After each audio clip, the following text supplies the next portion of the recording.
আচ্ছা তোমার একটা ধাঁধা দিই, যদি মেধা থাকে এর মধ্যে তুমি আমার পরিচয়টা খুঁজে পাইলেও পাইতে পারো। দেন सूरज हुआ मध्यम चांद जलने लगा। হায় হায়, এটা তো ওই আমগো শাহরুখ খানের একটা রোমান্টিক গান না?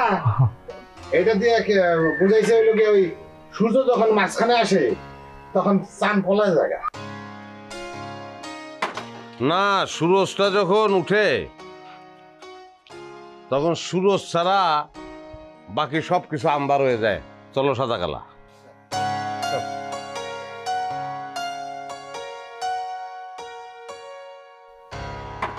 না, সুরজটা যখন উঠে তখন সুরজ ছাড়া বাকি সবকিছু আন্ধার হয়ে যায়। ওই এটা তো আমগো সূর্য রে, সূর্য তো ফিরেছে। ময়ূরম মাসির বলা সুরজ দা। আমগো সূর্য তো ফিরেছে। হ্যাঁ, ওই আমগো সূর্য যা করছে রে, গুরু আমগো সূর্য ফিরেছে। এত বছর পরে সুরজ ভাই ফিরে আইছে। আরে ভগবান, ছোটকাল থেকে খালি নাম দেয় শুনতেছি।